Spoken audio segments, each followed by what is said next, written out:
చూస్ country delight, live better. ఇప్పుడే country delight యాప్ని download చేసుకోండి. వాగర్థవివ సంపృక్తౌ వాగర్థ ప్రతిపత్తయే జగతః పితరౌ వందే పార్వతీ పరమేశ్వరౌ. ఆదిత్యాయ చ సోమాయ మంగళాయ బుధాయ చ గురుశుక్ర శనిభ్యశ్చ రాహవే కేతవే నమః. శృంగేరి జగద్గురు పీఠాధిపతులకి, కంచి పీఠాధిపతులకి నమస్కారములు తెలియజేసుకుంటూ కార్యక్రమాన్ని ప్రారంభిద్దాం. ద్వాదశ రాశులకు సంబంధించి 1 జూలై నుంచి 15 జూలై వరకు వివిధ రాశుల్లో జన్మించినటువంటి వారికి ఏ విధంగా ఉండబోతుందో తెలుసుకునే ముందు గ్రహ సంచారం గురించి తెలుసుకుందాం. వృషభ రాశిలో శుక్రుడు, అలాగే మిథునంలో రవి గురువు, కర్కాటకంలో బుధుడు, సింహంలో కుజ కేతువు, అలాగే కుంభంలో రాహువు, శని మీనంలో 13 జూలై నుంచి శని వక్రీకరించే స్థితి పొంది ఉంటారు.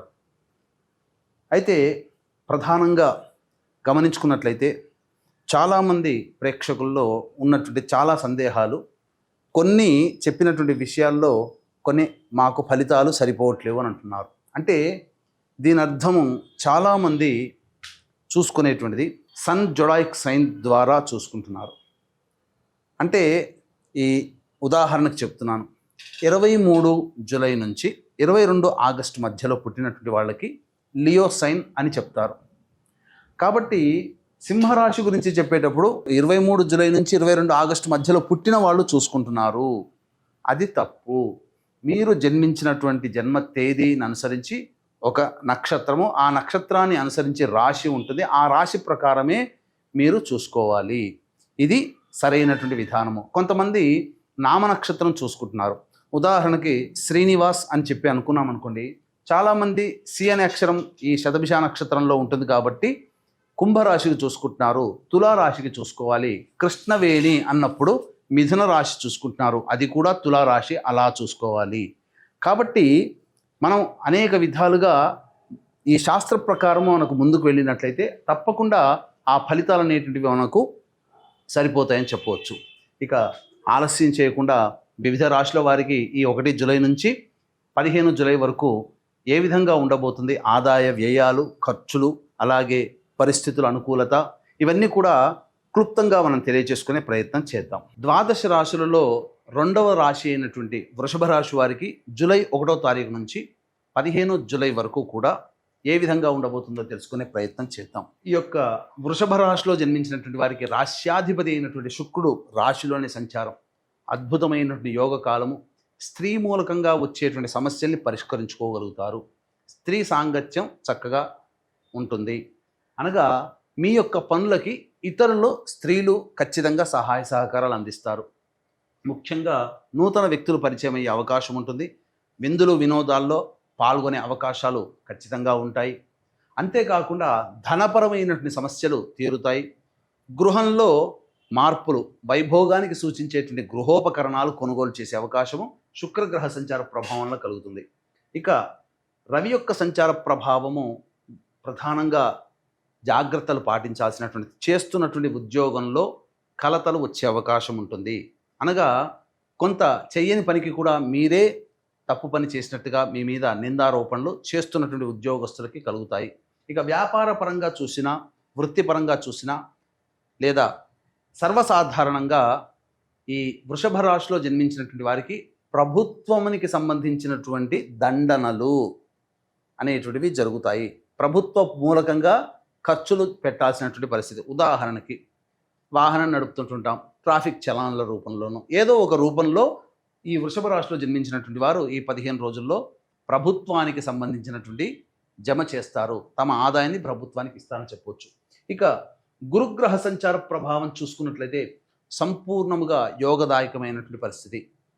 ధనపరమైనటువంటి సమస్యలన్నీ కూడాను తీర్చుకుంటారు.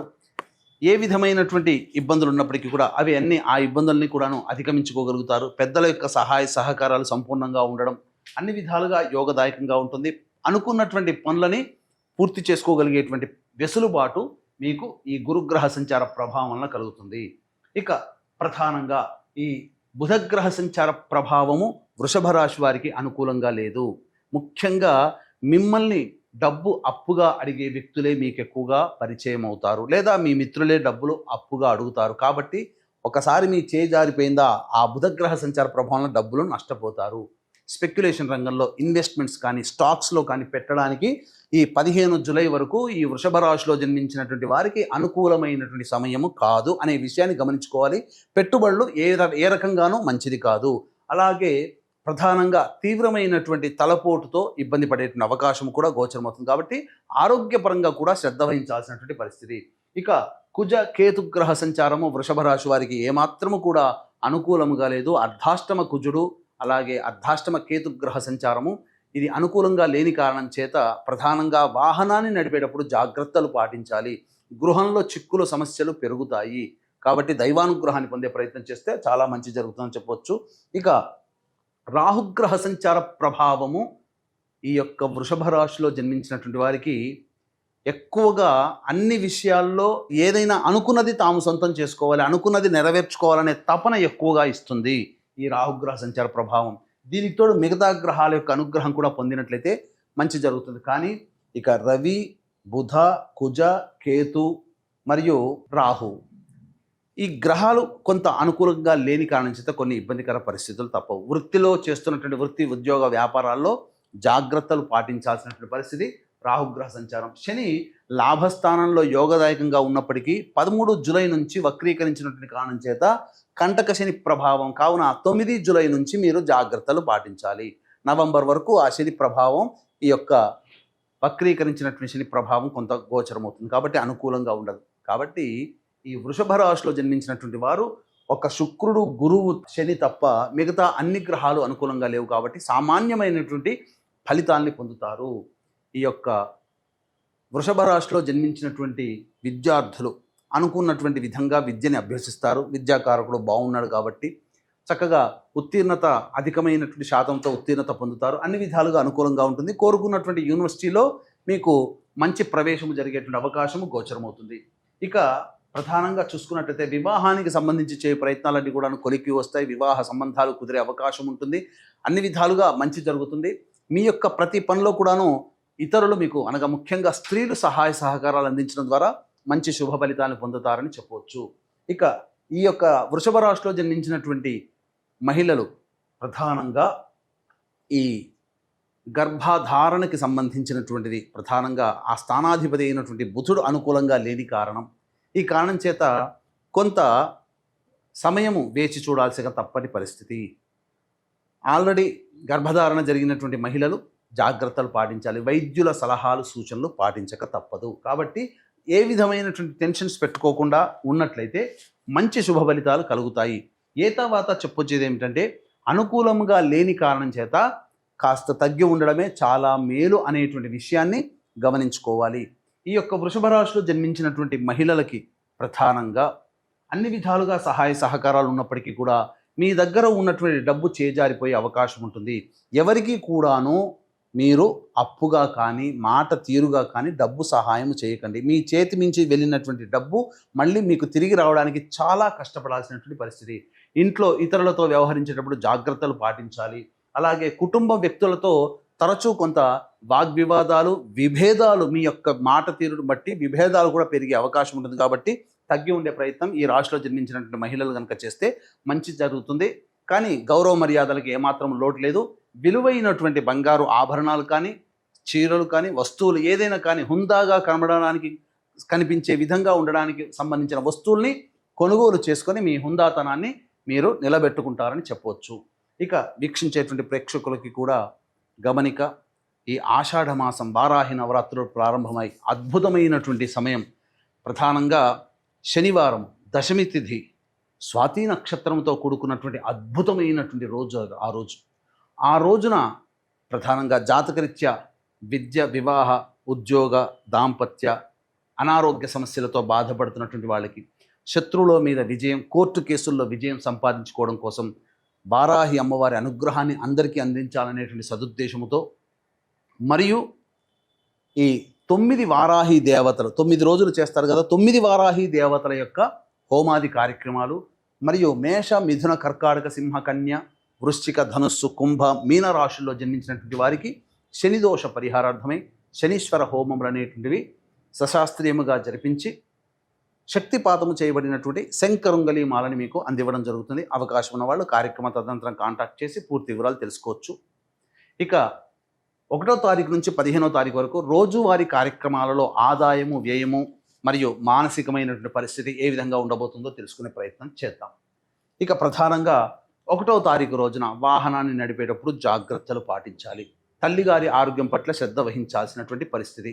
ఇక 2, 3 తారీఖుల్లో మానసికంగా ఆందోళన అధికంగా ఉంటుంది. ఏ పని చేయాలన్నా మీకు ఆసక్తి ఉండదు.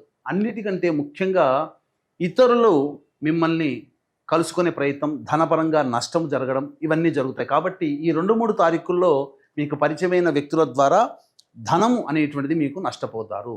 ఇక 4, 5, 6, 7, 8 తేదీలో కనుక గమనించుకున్నట్లయితే చాలా మటుకు కోల్పోయినటువంటి సంబంధాలన్నీ కూడాను పూర్తిగా మళ్ళీ మీకు తిరిగి సంప్రాప్తమయ్యే అవకాశం ఉంటుంది. ధనపరంగా అన్ని రకాల సమస్యల నుంచి మీరు బయటపడతారు. ఇక మరీ ముఖ్యంగా గమనించుకున్నట్లయితే విందులు వినోదాల్లో చక్కగా పాల్గొంటారు. ఖర్చులకు మించినటువంటి ఆదాయం మీకు లభించడం ద్వారా చాలా నిర్భయంగా ఉంటారని చెప్పవచ్చు. అయితే 9, 10, 11 ఈ తేదీలలో ఖర్చులు అధికంగా ఉంటాయి. అనవసరమైన ఖర్చులు ఉంటాయి. మానసికమైనటువంటి ప్రశాంతత ఉండదు. మరీ ముఖ్యంగా ఉద్యోగం చేస్తున్నటువంటి వాళ్ళకైతే ఉద్యోగ సంబంధమైనటువంటి విషయాల్లో కొంత ఆందోళనక తప్పదు. కాబట్టి జాగ్రత్తలు పాటించండి. ప్రధానంగా నిర్ణయాలు తీసుకోకపోవడమే చాలా మేలైన విషయం గమనించుకోవాలి. ఇక 12, 13 తేదీలో కనుక చూసుకున్నట్లయితే సంతానం మూలకంగా విభేదాలు, సంతానం మూలకంగా ఖర్చులు పెరుగుతాయి. అన్ని విధాలుగా కొంత నిరాసక్తి ప్రతి విషయంలో ఉంటుందని చెప్పవచ్చు. ఏ పని చేయాలన్నా అడ్డంకులు అనేటువంటివి ఉంటాయి. కాబట్టి జాగ్రత్తలు పాటించండి. ఇక 14, 15 తేదీల్లో ఉద్యోగ, వృత్తి, వ్యాపార సంబంధాల్లో మీ కీర్తి ప్రతిష్టలు పెరుగుతాయి. ప్రధానంగా ఒక చక్కటి పనిని పూర్తి చేయడం ద్వారా మీకు అభినందనలు కలగడం లేదా విలువైనటువంటి ఉన్నత బాధ్యతను మళ్ళీ మీకు తిరిగి పొందడం అనేటువంటిది జరుగుతుంది. అన్ని విధాలుగా ధనపరంగా ఉన్నటువంటి సమస్యలన్నీ కూడాను పూర్తి చేసుకోగలుగుతారు. అయితే ఏతవాత చెప్పొచ్చేది ఏమిటంటే ప్రధానంగా మిశ్రమమైనటువంటి ఫలితాలు కలుగుతాయి, సాధారణమైనటువంటి ఫలితాలు కలుగుతాయి. కాబట్టి ఓవర్ ఎక్స్పెక్టేషన్స్ అనేటువంటివి పెట్టుకోకుండా మంచి కాలం కలిసి రావాలనే సదుద్దేశంతో ముందుకు వెళ్ళే ప్రయత్నం చేయండి తప్ప మీ యొక్క జీవితంలో ప్రధాన నిర్ణయాలు తీసుకోవడానికి సమయం అనుకూలంగా లేదు. ఉన్నదాంతో మీరు కంటిన్యూ అవ్వండి. అన్ని విధాలుగా ప్రశాంతంగా ఉంటుందని చెప్పవచ్చు. ఇక ఈ వృషభ రాశిలో జన్మించినటువంటి వారికి సాధారణంగా వచ్చేటువంటి సమస్యల పరిష్కారం కోసం ప్రతి మంగళవారం సుబ్రహ్మణ్య స్వామికి అభిషేకము, అర్చన జరిపించండి. చాలా సమస్యలు తగ్గుముఖం పడతాయి. ఇప్పుడు చెప్పినటువంటి సమస్యల కంటే ఇంకా ఎక్కువగా మీరు సమస్యలు ఎదుర్కొంటున్నట్లయితే దగ్గరలోని మంచి ఉపాసనాపరులైనటువంటి జ్యోతిష్యులను సంప్రదించి వారి సలహాలు, సూచనలు పాటిస్తే మరింత మెరుగైనటువంటి స్థితిని పొందుతారని తెలియజేస్తూ సర్వం శ్రీ ఉమామహేశ్వర పరబ్రహ్మార్పణమస్తు.